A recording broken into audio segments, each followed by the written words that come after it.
and welcome to another episode of Worst Collection Ever. This is the show where we tell you about the worst comic book collection in existence, and it just happens to belong to us. I'm Jen. I'm Shawn, and welcome to the podcast. We are a podcast that does jokes about our comic book collection with crass sincerity and scattershot nostalgia. Fun weekend, very long weekend. Yeah. Because we not only did we go to RetroMania out in Loveland, California, Colorado, but we were also vendors. We sure were. This is the second time we've done the vendor thing, but this is the first time we've done it with like a lot of comics. Correct. Because the first time we did it was at the Timberdan Toy Show, which is just a toy show. Yeah. You know, I mean, yeah, there's other stuff there, but it's mostly just die-cast cars and stuff. But this one was, you know, there's all sorts of stuff. And it was at the Ranch Events Complex in Loveland, Colorado. And it was pretty damn busy. It was, yeah. It really was. Yeah, there's a lot. And it was also was cool, too, is there's a lot of folks there that you see a lot of folks that you see at all these other things. Yes. Because that's just what they do. But then you also see a lot of folks you haven't seen.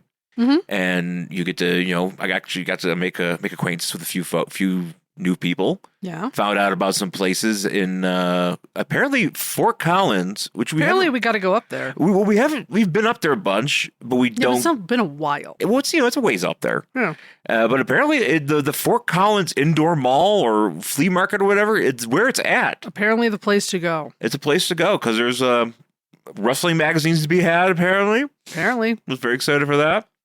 Yeah, some guy had wrestling magazines, and I saw them, and I come back to our booth, and I was like, you have to go see the wrestling magazine guy. Yeah, and here's the thing. Like, I'm not, like, super into collecting wrestling magazines, but I feel, because it's a thing that I don't see a lot of in the wild. Right. I know that you can go online, and you can, because I was talking to the guy about it, and he was like, oh, yeah, I got all these ones in, you know, online and stuff. Like, yeah, that's easy. You just go and buy them online. Yeah. Like, it's not hard to do that. No. But if you want to, like, go to like a consignment shop or like a thrift shop or something like that, you just don't see that sort of stuff hanging out. You know, especially vintage ones. You know, stuff from like 95, 96 on backward for me. Right. That's, you know, for me, what you're looking for. That's what I'm looking for. I did want to say it was cool that a bunch of people did come up and buy comics from us. Yeah. It was really cool to, you know, I took a lot of, me and Jen, you know, we took a lot of time to put this collection together. And really like Shawn, mostly Shawn. Mostly me, but, you know, I mean, you know, you had your inputs and stuff, and, you know, you kind of were like, because you were able to actually kind of help me, like, be like, hey, maybe you should just do it this many boxes and sort it out this way. Well, yeah, because you were just like, we're going to have to take 2 cars. We're taking all this stuff. And I was like, we only have this much space. Yeah. So we need to measure. But it worked out great that way. Yes, because I feel like I have more spatial, like just the ability to have more spatial awareness. You do.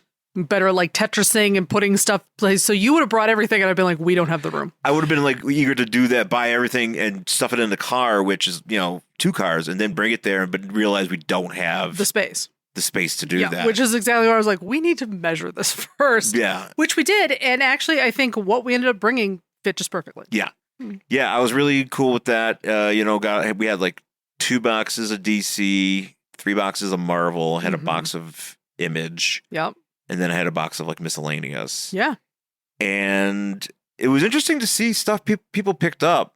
You know, there was, because we had some cool books in there. You know, I mean, yeah, there was a lot of Drek, but there's a lot of stuff in there. There's some stuff in there that was like it was kind of early on too when people showed up. I don't know if those are the people those are the people that know how to find that stuff early on. Sure. Where there's these books, because there's like some old like war books in there, some Charlton books, you know, just the stuff in there that to me isn't really that big of a deal, or like Archie books or whatever. Yeah, you don't care about that stuff. I don't care about that. But there are people out there who do. But there's people out there that do, and, you know, I didn't really price them, and there was maybe, and the condition wise, they're not really, like, those books aren't in great shape. No. Like, if you have to go out your way to get them, like, figured out and everything like that, like, at most, you're maybe getting, like, $25-$30 for it. Sure. At least according to, you know, whatever resources you have. But I mean, it's like, yeah, okay, I would have spent, could have had somebody buy it for $20, on the spot. Sure. Or they could just buy it for $2 and just get it out of here. Right. And they can do it. And it's their situation. They can do what they want with it. Yeah. So, at first I was kind of like, I should have been more cognizant of that. Because there was one in there I had that I didn't really pay much attention to, but somebody did buy it, was the Our Army at War, Sure. issue 100, which is like the book that was before the Sergeant Rock book. So, and I mean, it's an old book. It's kind of cool to see people, seek that stuff out.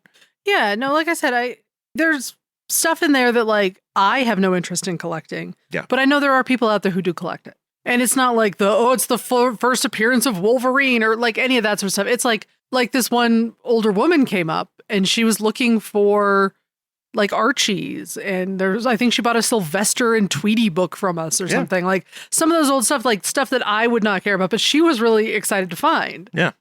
And that's what's cool about doing stuff like that. Yeah. Like being a vendor is seeing that there are people who collect and again, I'm very specific in what I'm collecting, and it's always very interesting to see people who have these like niches of the thing that they are looking for. Yeah. Well, I wasn't there. I was out walking around, but you were there, and some guy showed up and bought the entirety of our Savage Dragon inventory. And you know what? He just was like, I just want to read it. Yeah. And I'm like, yeah, damn straight. I can't tell you how many times I've been to dollar bins and been like, I'm just going to read this fucking thing. And I'll just buy like all of these books or whatever. And good for him. Yeah, he bought them all. Yeah, but let's just go over real quick stuff that we got. Yeah. Do you want to go first? Yeah, so I ended up getting what I was very excited about. I found there's this place called, I think it's called Fan Sets. And it's this guy who makes pins of all sorts. Yeah, and they're licensed pins. They're licensed in like really cool ones. Like he had enamel pins. He had this huge like Hall of Justice, like the actual Hall of Justice, like as a pin.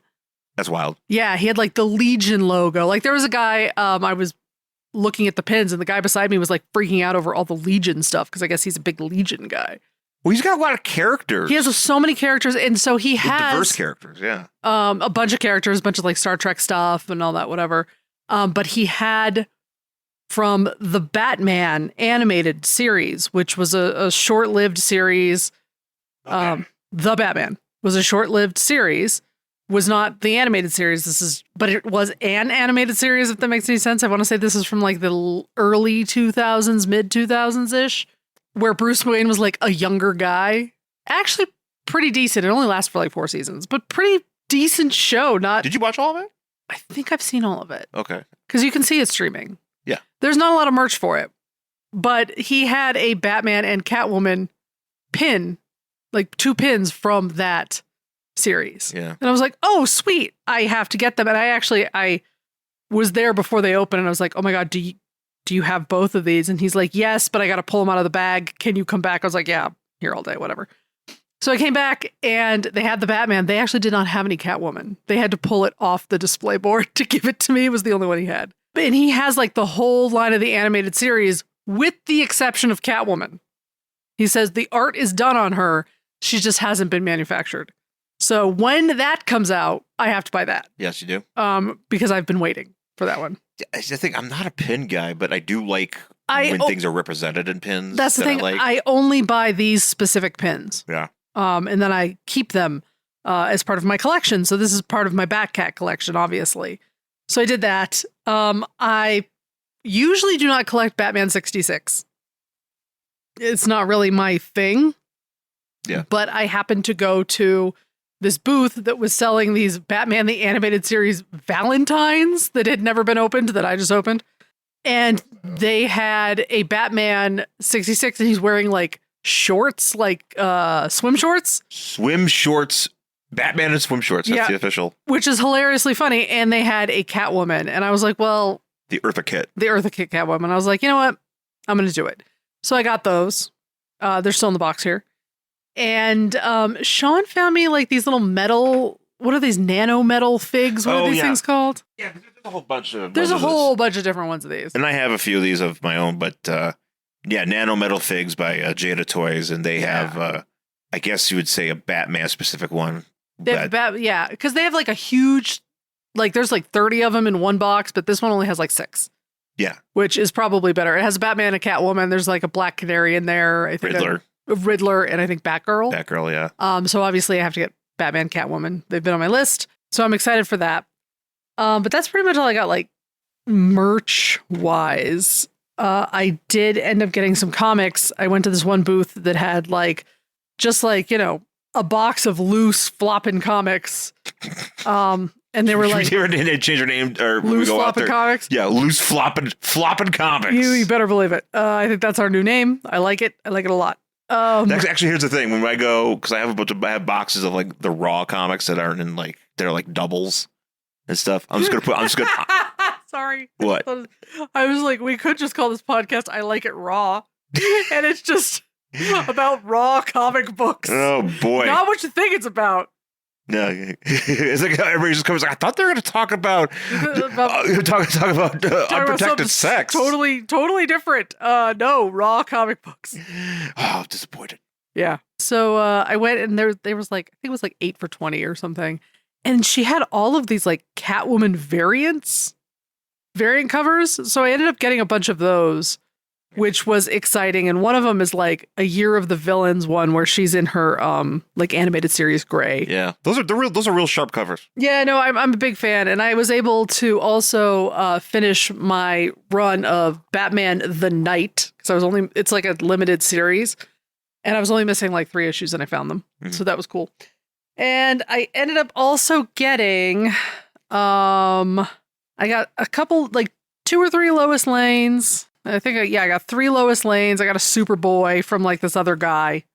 12-cent Superboy, yeah. Yeah. So that's the oldest Superboy we have. This is the oldest Superboy I have, yeah. It's number 110. It's got old man on the cover, which is why I bought this one over any of the others. Superboy and Crypto in pulling a chain versus the old man just pulling a chain, and they're in like an arena while people are watching this, and Superboy is losing. Yeah, and he is. He's like, why am I losing? The old man's like, haha, if he only knew who I was.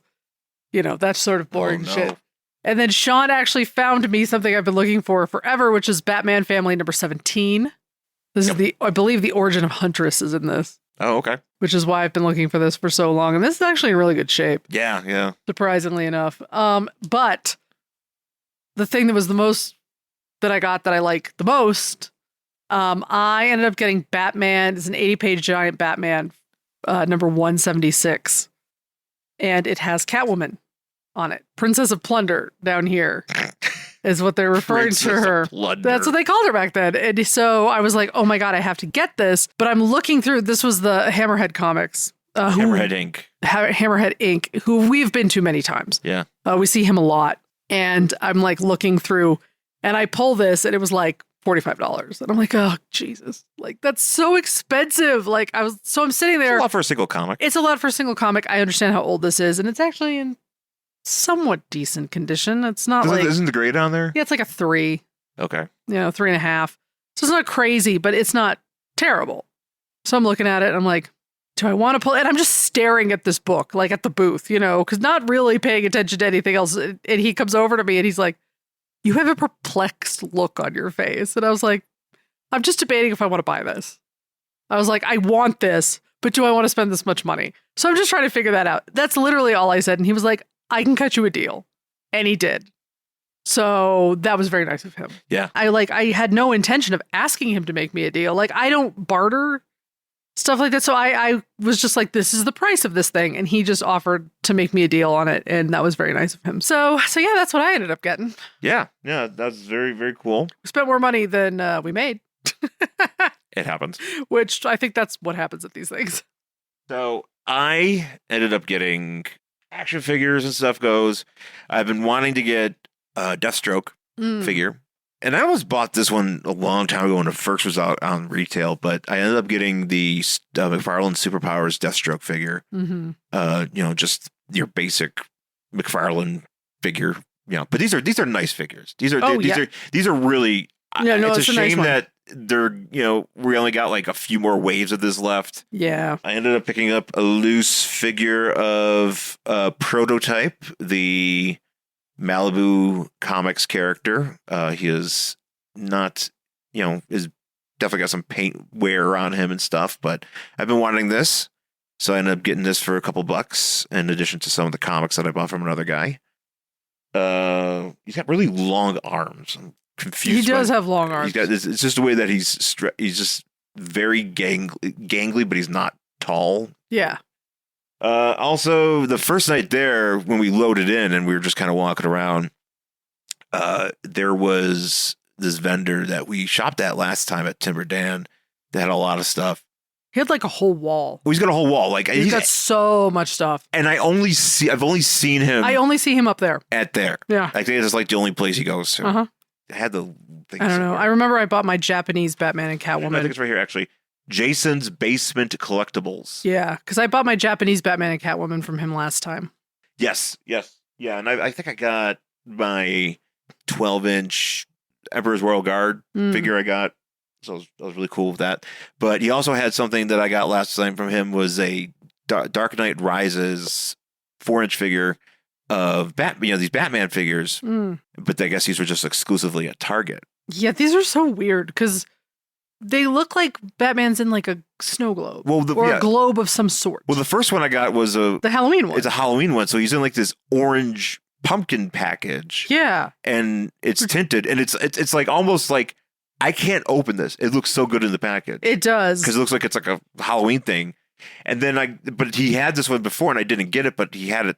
Thankfully, still had it. It's basically the same Batman figure, but painted all white and like with like Snow Batman, but with like gray splotches on them for some reason. And like the package kind of looks like in the background, like it's snowing. Yeah, it's like a snow globe. It's like a snow globe. These are very interesting. I've never seen these outside here. I've never seen them before. Yeah, and I can't. I'm like I can't open this one either because this is how it's meant to be displayed. Correct. And then also something I wanted. I ended up getting from the guy that was selling the wrestling magazines. I cut a deal for the wrestling magazines and a Micro Machine Star Wars playset that is the head of the Emperor's Royal Guard, which is one of pretty much my main guy. They do look cool. So let me just go through these comics I got though, because I'm kind of glad because the story we're doing is short. The story we're doing is short, so we were spending a lot more time talking about the stuff we bought. So I got Iron Man number 144, which is the follow-up of an issue 143, obviously, that talks. It's this issue comic that I used to have back in the day. Okay. Where Iron Man is like testing out his new armor, and he ends up like on like a space station fighting a guy called Centurion, who we have talked about. What? So he's just like, I'm going to test this out. He's like, oh no, I'm in space. Now I'm on a space station. Like something like that. Oh, no, he's up there and he's just like, hey, what's this doing here? And he goes on and it's a guy that's made of microwaves. Not like microwaves, but like the waves of the... I assumed you meant the waves, but now I really want to see a guy made of actual physical microwaves. He's made of microwave energy. So I'm assuming that would kind of look like, if anybody's paying attention to British politics at the moment, there is a satirical comedian, I don't know his actual name, but he dresses up as somebody called Count Binface. Yes. Which is a guy with a trash can on his head, who is from space. So I am assuming that if you were Count Microwave, you would just have like microwaves. Yeah. He'll be at his Lord of Honors or whatever the hell, House of Lords. House of Lords, sure. Count Microwave Face. Count Microwave Face.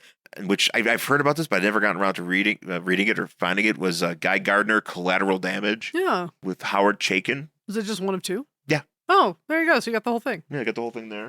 No, maybe we'll read that one day. Yeah, maybe we'll do that. And this is also the kind of thing where you're just doing the vibe. I've been kind of into like collecting sets or the short runs, especially when they're like one of three, when it tells you. Yeah. And so this one is a Kyle Rayner Green Lantern Volume 3 run, issues 83 to 85, Retribution. It's also very good for our show.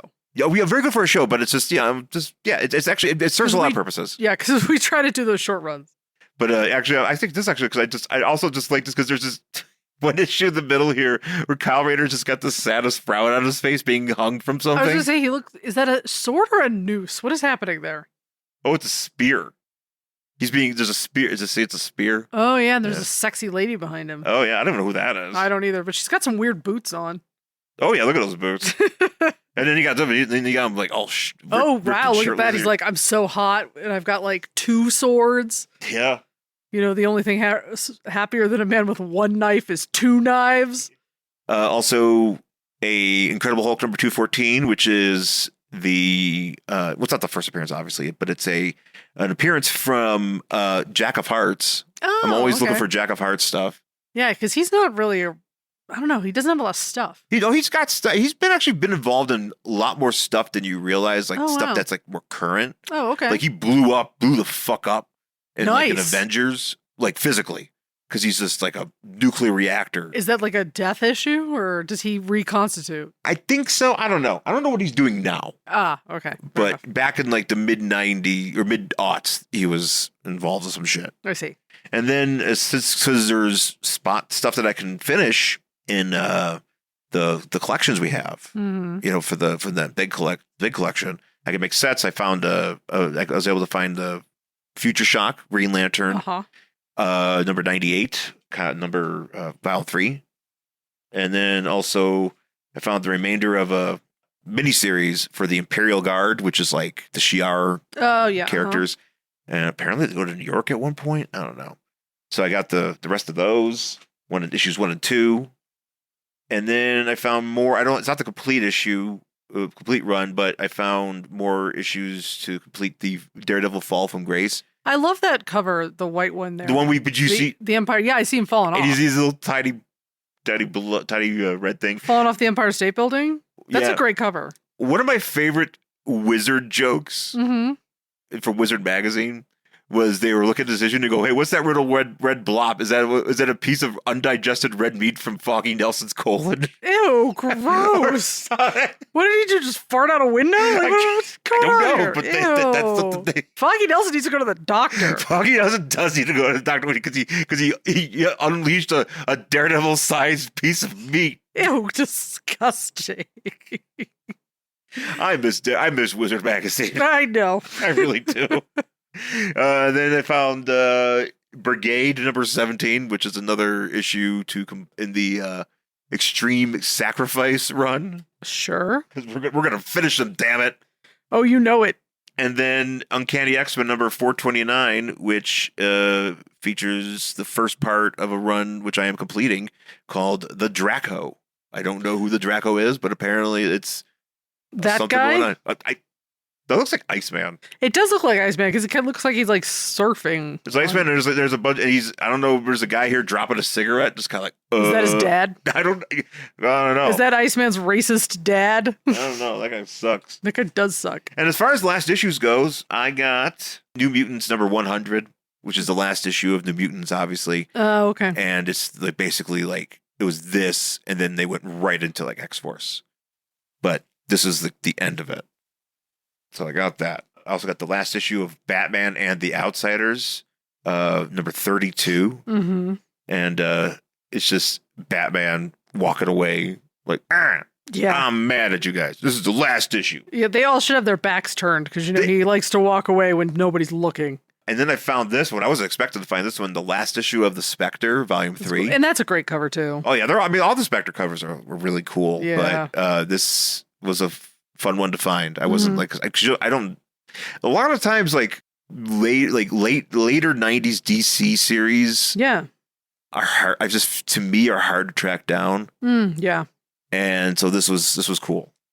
And then last but not least, I bought this very early on. The Savage She-Hulk at number 25, the last issue. It literally is like the end of the She-Hulk. Nice, and it's usually in the corner, like in the corner art. Where they would have the number, they would always have a picture of like She-Hulk being like angry. Yeah. And in this one, she's crying. She's sad. She doesn't want her book to end. Sawate. My name is Stella, and I am the host of Back Row to Oracle, the Barbara Gordon podcast.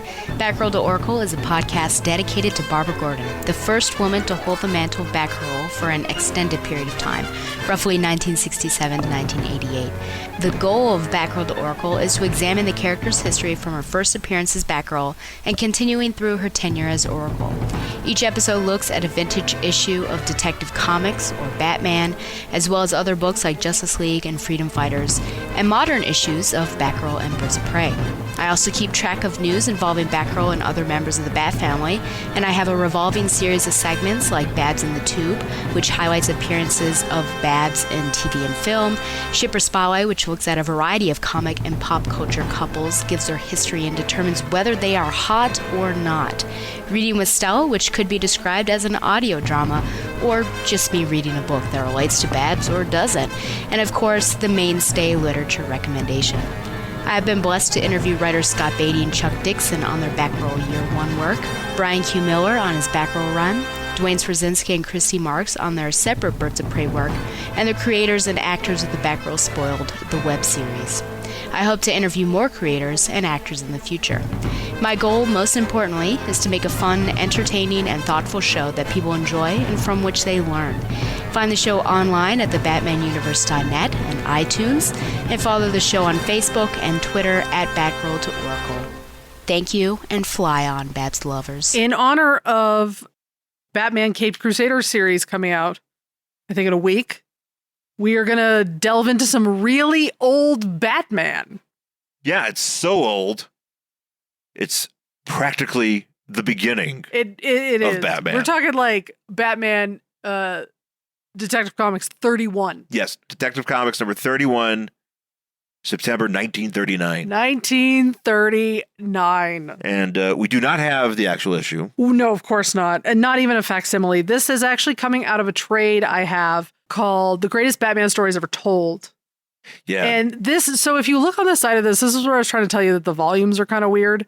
So this is the first volume of the Batman, but it's the second volume of the Greatest Stories Ever Told series. Oh, is that what that is? Yes, and it's very confusing because you're like, what are you talking? Okay, it's weird. Huh. So this is, I bought this. This is out of, I think they have reprinted this book, but the one we are looking at is from 1988. Yeah. I always like getting old trades. Yeah, and this one smells like an old trade, dude. This smells like an old book. Yeah. So this is, I actually got this, I think off Mercari, I want to say. I ordered it a while ago. That and volume 2 that has like Catwoman and the Penguin on it. Yeah. You were asking me if there's a specific comic that's supposed to be in this book that I'm looking for my collection. And I think the reason that I don't have it, even though I have the book, is because it says like, you know, this is Batman. It's the first story. It's not the backup. So if there's a backup story in that same issue, it's not going to be in here. Does that make sense? Well, there's two stories in this actual issue. Are you talking about the issue, the issue we're talking about? No. You asked me specifically like, oh, that one's supposed to be in that trade you have. Okay. Some Batcat issue you were talking. And I was like, oh, I have that trade, but for some reason I don't have it not checked off. And I think it's because I need the other story that's in that issue, if that makes any sense. So anyway. A little forward here from Dick Giordano. Mm-hmm. And, it's just him talking about, like... Batman. We talk about growing up with Batman and being that, which is funny because anytime, any of those, like, old DC guys, I don't imagine them ever being kids. Yeah. Well, I mean, I think it's because, like, when you think of, like, the face of early comics, you just think of Stan Lee. Yeah, you think of Stan Lee. Because you have to, and Stan Lee was never a child. Yeah, he's never young. He was never young. Stan Lee was born old. He came out of the womb 45. Yeah. And he just remained that age until he died. And anytime like, you see pictures like of these other dudes, like they're all looking the same way. They're all just like craggy men. Yeah, well, I mean, you might have seen like a couple of them when they were a little bit younger. I know. Maybe like Kirby. Yeah, I know. I shouldn't be so harsh on that. But also, we were also talking about a time before photography was super common. It's true. So also, water was not being drunk. Well, also water was not being drunk. Also, so smoking. A lot of these guys, all they did was smoke. So a lot of these guys, maybe one of the only pictures they have is maybe when they're going into the military, because a lot of them served in World War II and whatever. Yeah, and then they get out of that and they've seen some shit. Yeah, and then you just look old because, I mean, you've seen some shit. Plus, everybody's wearing high pants. Even Bruce was wearing high pants. That's right. Which we will discuss here when we get there. Put them high pants on. Yep. But it's cool just to hear him talk about, it's like I basically this is what got me hooked. Yeah. When I saw Batman, and he said it's like it wasn't Detective Comics 27, but it was probably one of these just around here. Yeah, just one of these random ones. And it just, like 20 some odd years later, he's working for DC. Yeah. And he got to work on Batman, and just how cool it was. So yeah. Yeah. So the cover here though is Batman. This is actually awesome. Oh yeah, this is one of the coolest covers that they have. This is one of the cool Golden Age covers. I think everybody has seen this cover.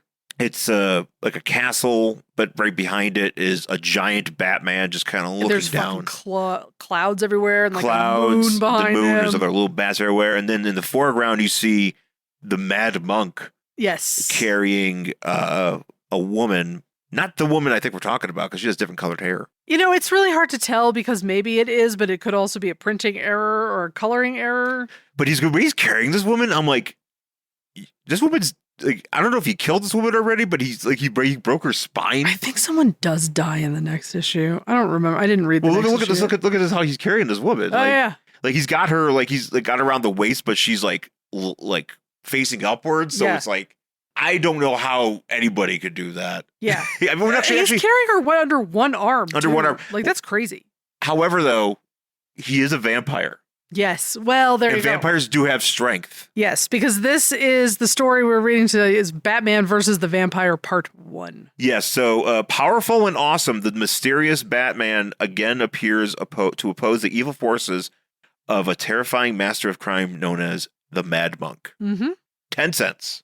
10 cents. Yeah, so the story is called Batman versus the Vampire, and we jump right in. Do we have credits on that? Okay, story by Gardner Fox, art by Bob Kane, Probably. coloring by Tom Zuko. That's all I got. Okay.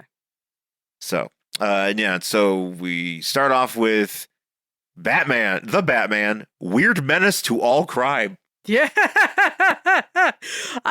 is what I really, this is the Cape Crusader cartoon is based on this kind of golden agey stuff, which is why we elected to do it. But I do really like that when Batman first showed up, it was that he was just this fucking dark weirdo. Because he gets like, as you go into the Silver Age, he becomes, and even like Batman #1, he becomes much more kid focused and like, happy. And this beginning shit is like very noir. Oh, yeah. Yeah. Yeah, he's just like a guy he's just like a detective. Yeah. But he likes to jump on buildings. Yeah. The Batman, weird menace to all crime, at last meets an opponent worthy of his mettle. A strange creature, cowled like a monk, but possessing the powers of a Satan. A Satan. Singular Satan. Could be any singular Satan, or he could be, if we're talking people with the last name of Satan, he could be a Miroslav Satan type of person. So he's really good at hockey. Oh, maybe. He could be that. Or Shaitan, or I think it's... Satan, yeah. We always call him Satan. Oh, he's always called Satan. For a long time, you could get a Buffalo Sabres jersey with the back. You could have Satan on the back. Which is fucking awesome. I should have done that. I always wanted a hockey jersey, and I should have just been like, fuck it. Maybe you should just get that one now. I'm sure you can still Maybe I find should it. get that one now. He was a good player. Yeah. A man whose powers are uncanny, whose brain is the product of years of intense study and seclusion. So we got Batman, though, jumping across the rooftops. This is referenced in New York. So this is before Gotham. Right. This is before like Gotham was an actual place. He was actually in New York City. And he is looking for somebody, and he finds a woman. We don't know. I think this is Julie, right? This is Julie. We don't know that yet. This is just a woman, and she's like walking after this guy like a mummy and like a silent movie. Yeah. With like her arms out, and this guy's like, "Oh no, get away from me, you crazy broad." He's like, "I've been sent to you by the Master Monk," and then Batman yanks him up and just makes him sit on a he's power like, line. "Stay here," like a bird. Yeah, he's like, "Stay here. I gotta go take care of what the fuck's going on down there." He goes, "Remain until I leave you. Remain until I give you leave to go." Yes. So you can't go anywhere. Which, how is he getting down? I mean, I don't know, because Batman doesn't come back. maybe there's a ladder. I don't know. I don't know, because Batman doesn't come back either. As we see, he just leaves that guy up that guy's there. fucked. But and the next morning, the guy's like, "Hello." It's like, "I'm still here." It's like the Moleman. Yeah. I would love it if like years later there's just a skeleton up there. Yeah, and Batman's like, "Oh fuck, I should have come back for that guy." It's like the case of the power line skeleton, and it's just like, what do we do? And Batman's like, that's when Batman comes up with his no kill rule. He's like, "I didn't kill that guy. Yeah, I told him he couldn't leave. The elements killed that guy. It wasn't me leaving him there. It was nature." Oh God. So, but Batman jumps down and engages with Julie. Julie Madison. AKA, yes, Julie Madison, his fiance. His fiance. And Julie actually does make an appearance in The Cape Crusader. In the cartoon? In the cartoon. She is the woman in the pink suit in the Nocturne episode where they go to the carnival and there's that girl who's sucking the life out of all the kids who are named after the Robins. Uh-huh. Do you remember this episode? I remember okay, we shot the little girl. No, she's Bruce's date. Ah. The woman in the pink. Who Harvey sits in like the thing and you throw the ball, the water drop thing. And he's like, come on, Julie, are you going to be able to hit me? And she's like, we'll see. And she throws a ball and she dunks him. Dunk. And then when Bruce goes back to the car to change into his Batman uniform, Alfred's like, oh, I put Miss Madison in a cab about a half an hour ago. And he's like, I'll make up an excuse, but he needs to become Batman. So yeah, Julie Madison does make an appearance in that show. And so Batman, she runs into Batman. She's like, who are you? And he's like, Julie? He's like, how do you know we're, he's like, I'm taking, there's pieces of dialogue that's missing. Well, here's the thing about these, especially these older comics, a lot of it is told via like, they're not even narration boxes. They're just story boxes. Yeah. So a lot of it's just like, and he realizes this is his fiance and he won't say anything. She's like, who are you? And then you know, she's like, you're taking me home? How do you know where I live? Yeah. And I just love this. The car? The drawing, because he looks like this is the largest car I could afford. Yeah, he looks like he doesn't fit. And she's just like, what? Because it's just like a regular car. Yeah. This is pre-Batmobile. So this is just like a brown car. It's like a sedan. Yeah. And so he drops her off and he's just like, tell Bruce Wayne what happened. Yeah, tell your fiance what happened. And then he like jumps out the window. And then she's telling him. First, they used to draw Bruce with some great outfits. Oh, yeah. Look at this fucking suit he's in. Oh, look at that this suit. This 3-piece gray number. That he's sitting on her couch with a pipe. Oh, that pipe. He's got to be smoking. And he just looks great. And she's like, I don't know what happened, Bruce. Well, she's like, I must tell you, there was a man that was dressed as a bat and it freaked me out. And she's like, good Lord, Julie, we need to go see a doctor. Yes. Because you are a woman in 1939 that is having problems. And, you can't do anything unless your fiance tells you, or fiance or dad tells you to do it. So they go to the doctor. They go to Wilfred Brimley. Oh yes, I'm sorry. I'm sorry, you're right. Wilfred Brimley. They go to Dr. Wilfred Brimley, and he tells her she has diabetes. She's like, he's like, you didn't take any blood. He's like, diabetes. There's always diabetes when you come to see me. I prescribe you some Quaker Oats. Doesn't he fucking look like Wilfred Brimley? He sure does. Actually, yeah, he looks like he's definitely got a brim vibe going. Ooh, brim vibe. Brim vibes. Got them brim vibes. Definitely. But he's like, oh, I recommend you go to... Oh, a sea voyage is recommended. A sea voyage, and yes. And then he starts getting, like, hypnotized. Is she hypnotizing him? That's what I couldn't figure out. I couldn't tell if she was hypnotizing him or if he's just getting hypnotized by somebody we don't see. Because the monk can hypnotize people. Right. Because he's a vampire. Right. And because she's under the influence, is she hypnotizing him? I don't know. We don't get an answer for that. But he's like, yes, ocean voyage to Paris and perhaps later to Hungary, the land of history and werewolves. And no one thinks that's weird. I do wish. I'm not so much confused by the werewolves as I am just the land of history. Yeah, there's no history anywhere else. It's only in Hungary. The most history is in Hungary, and also werewolves. Werewolves. You got to go see the werewolves. I recommend anytime you go on the werewolf tour, and they'll take you by their habitat. It's really fun. Just really cool. Werewolves be like, fine. They're like, hi. They just wave. Just come here. They come here at a time. They're asking for history, and then they come see us. And it's like, stupid doctor. You know what really fucking sucks is when it's not a full moon, and the bus full of tourists drives by, and I just gotta wave and be like, hi, sorry, not tonight. No show tonight. Well, I have to glue all this fur to my face. Basically, I'm a furry at this point. I put on my fursuit. I go out and wave. I gotta shave the dog and tack it to a coat. To like a blanket, and just put that blanket over me and be like, I'm a werewolf. I'm the werewolf. Hi, here I am. Yeah, every fucking night, man. So Bruce goes to get ocean tickets, and I wish doctors would still be like, I prescribe going somewhere else. Is that covered by an HMO? Does my insurance cover that? Because they used to do that all the time. They used to be, you need sea air. Did it cover full vacations? Yeah, they were like, you need to go to the sea. And you're like, okay. And like, people would just do that. Yeah, they'll just go to the fucking water. Yeah. Batman or Bruce goes to this... wearing this jacket, by the way. Yeah. You're a jacket person. Do you like this jacket? I love this jacket. I would wear this jacket. It's plaid. It's like yellow and It's yellow black. and black looking. It's just very cool. Of course, what is Bruce doing? Smoking a pipe while talking to the ticket guy. Because that pipe never leaves his fucking mouth. Yeah. I'm surprised Earth, because this is technically Earth 2, right? Isn't this the whole idea that after we get later on that these were all the adventures of Batman on Earth 2? Oh, I don't know. I thought this was all the same thing up until Crisis. Well, I mean, that's like the whole... like the older heroes, the older versions of these heroes lived on Earth 2. Okay. That's what the whole thing was. So Earth 1 was the younger versions of these heroes. Okay. Like the ones that we know of. And then Crisis sort of like wiped them all out. Doesn't matter. Right. So I'm surprised he didn't die of lung cancer, though. All he does is smoke. He should have. Yeah, he really should have been. He really should have been.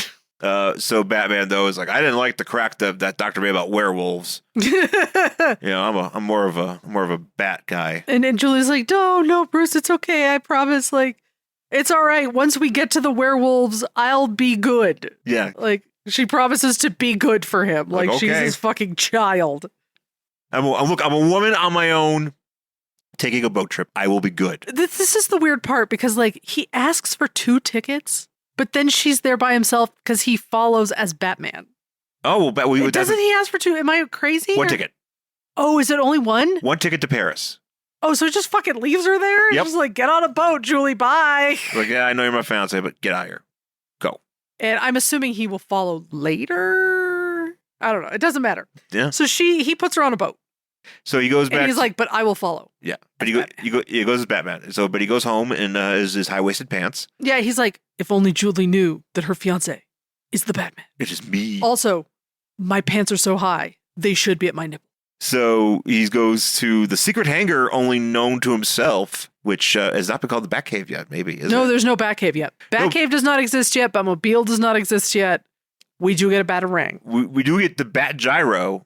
The Bat Gyro. The Bat Gyro, and yes, I think this might be the first appearance of the Batarang? I think it must be because he says this is his new weapon or whatever. Yeah, this is the only things he had right now. You got that and gas pellets. Oh, he does have Loves gas his pellets. gas pellets. Yes. So, and he's flying through the city, and then you got this guy with this. What? This image is so funny because it looks like these people are either zombies or rioting. They're so close together. There's so many people out on the street at night, and I don't know what they're all doing. They're either zombies or rioting, and then they're like, wow, look at the gyro or whatever. Yeah, well, somebody's like, look, a bat. And they all talk like Mr. Burns. Yeah, they're like, the end of the world, we're being attacked by Martians. This must have been right after that. When did that happen? What, the Martians? No. War of the Worlds? War of the Worlds. Don't know. Maybe we're close. But I do like that there's just one panel of him just looking down like stupid people. Yes. And so, yeah, Julie's on this boat, and Batman's gyrocopter. This thing hovers all throughout this issue. It's a glider? It's a glider, but it can just stay in place where he needs it because that's what you need it to do. So he jumps down off of this ladder onto the boat, and she just calmly explains to him, like, well, this is what I'm doing here. I know you're a guy that drove me home the other day, but I'll tell you what I'm doing. Mm-hmm. And then here comes the just the monk. The monk. The monk, Mad Monk, but he is the monk. War of the Worlds was actually published in 1898. When was the radio thing? That's what I'm looking for. The monk is approaching. He's just in a big red tunic with a red mask on his head. And 1938. Oh, yeah. So it's the year before. This would have been Martian Fever. So that would have been a year before this came out. So Batman is getting hypnotized. He's like, so hard to move. Yeah. He's like, why am I getting hypnotized by this monk? And then does he throw the Batarang? Something happens that like breaks the diagnosis. He throws a batarang and misses the monk, and then Batman immediately jumps on his ladder and is like, bye. Yeah, he's like, bye. Because when he shows up, Julie's like, you. Yeah. Because, she's outside just like looking forlorn on the deck, as one does when you're on a ship. I think that's what you have to do. But Batman is in Paris, and he's jumping on people's cars. This one guy is like, Sacre bleu, the devil himself. You know what's really funny about that? Because he lands on this thing. He's like, oh, it's the devil. But we're in Paris, and on top of it is just a sign of his car is just a sign that says cab in English. It should say Le Cab. Le Cab. But Batman somehow just finds wherever this woman is. And he's got Julie radar. Julie radar. Yeah, Julie Dar or whatever. And out of nowhere is a fucking gorilla. This is what the fuck? He jumps into this window and he's like, Julia Last. And then he comes in and I don't know where the gorilla comes from. I don't either. It just is like, here's a giant fucking gorilla. And this woman's just sleeping in the bed right next to them. He's like, haha, gorilla. What? And then Batman's like, I guess I should fight the gorilla? Well, no, he evades the gorilla. Oh, okay. And there's a door that leads him to a net. And he gets caught in a net. And the way they draw this net in this, like the one where they're like going to lower him down into, I don't know, a pit. Oh, just like this. It's so funny. Yeah, it's a very static drawing.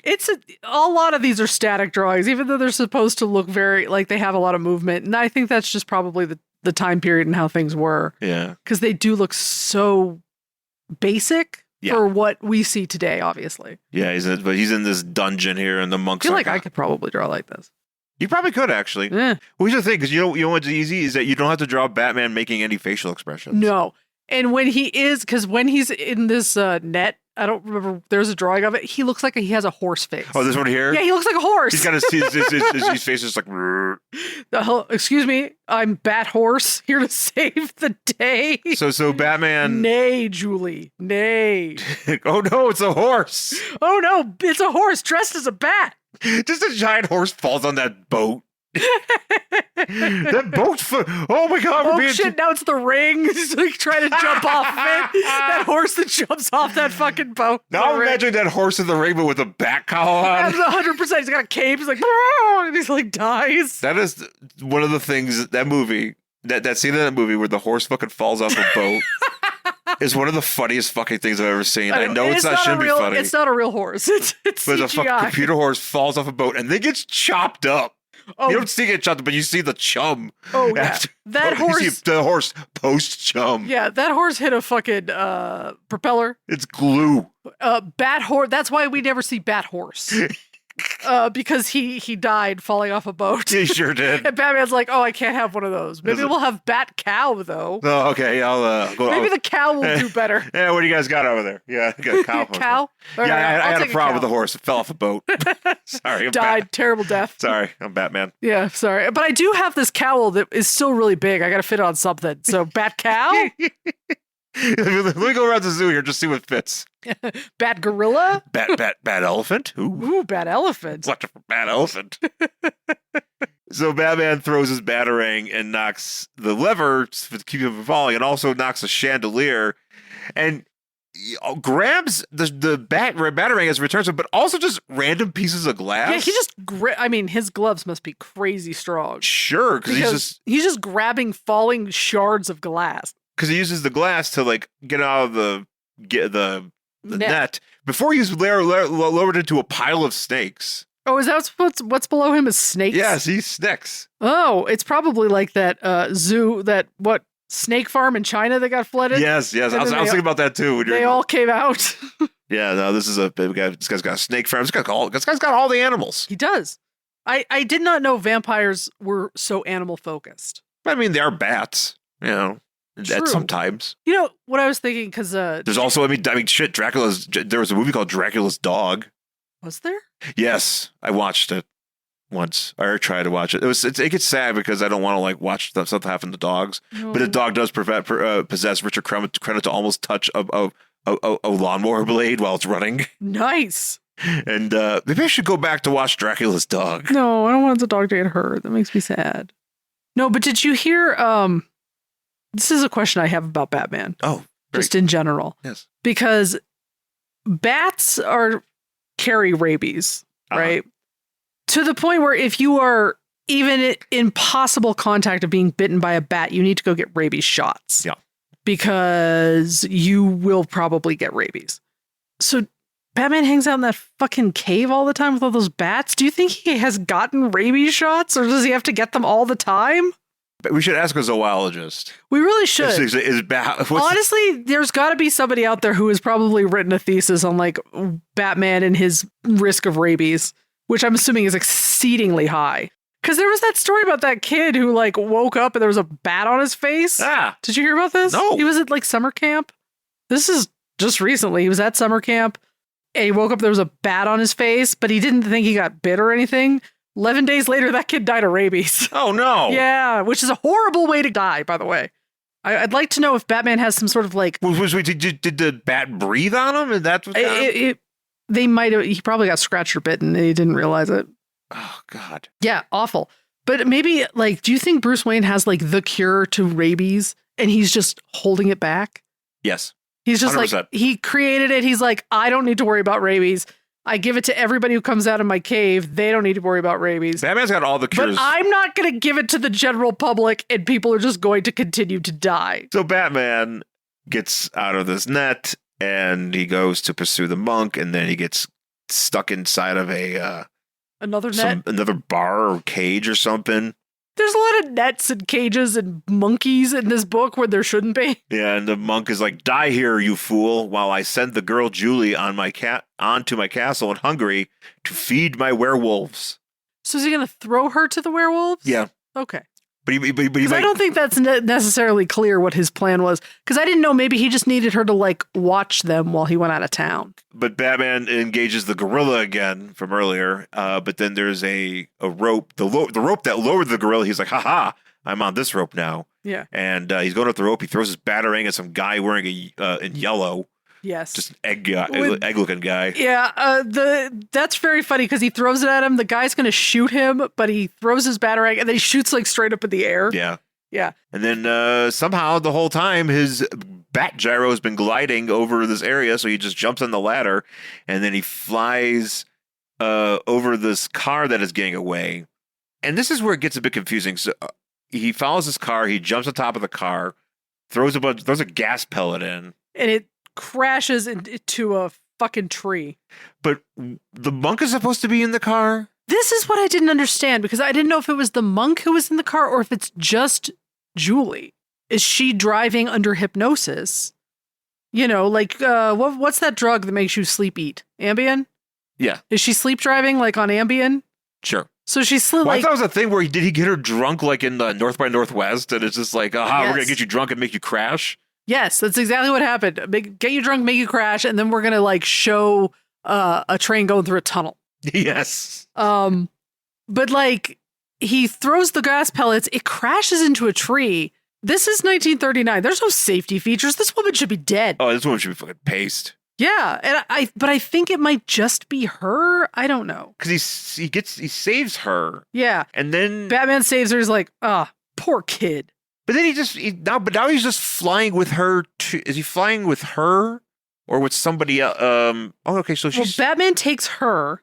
He throws her over his shoulder and he's like, "I've rescued you, Julie." To Hungary. But why Batman is even bothering to go to Hungary with her? I'm like, yeah, you're done, dude. But I guess he just wants to really get to that monk. I mean, which is fine, but shouldn't he just drop Julie at her hotel?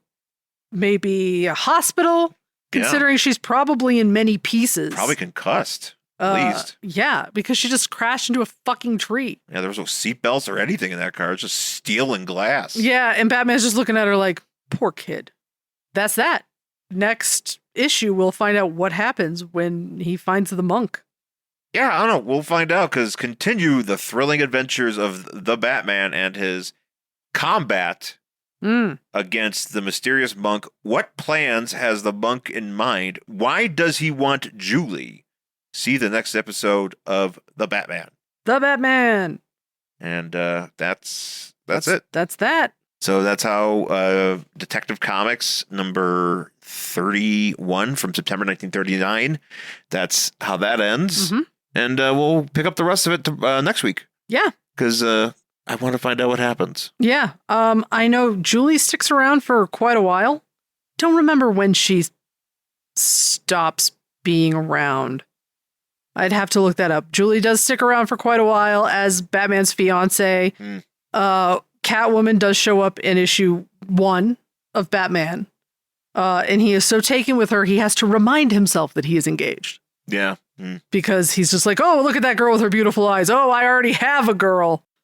Yeah. Didn't work, I guess. Didn't work. Poor Julie. Poor Julie. So, yeah. Julie should have started dating like one of his other dudes, one of his enemies. I mean, at this point, like Riddler or something. She's like, haha, look at my girlfriend. Yeah. You know what? That probably happened at some point. Probably did, you know? Probably. I mean, I'm surprised that...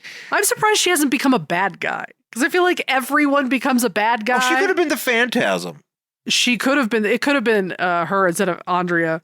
That's going to do it for this week's episode, though. Thanks for listening. Find us on our Twitters, Instagrams, socials, at Angry Host Shawn and at Jen Stansfield. I'm on, we're on YouTube at Worst Collection Ever, where we post the episodes every week, as well as videos.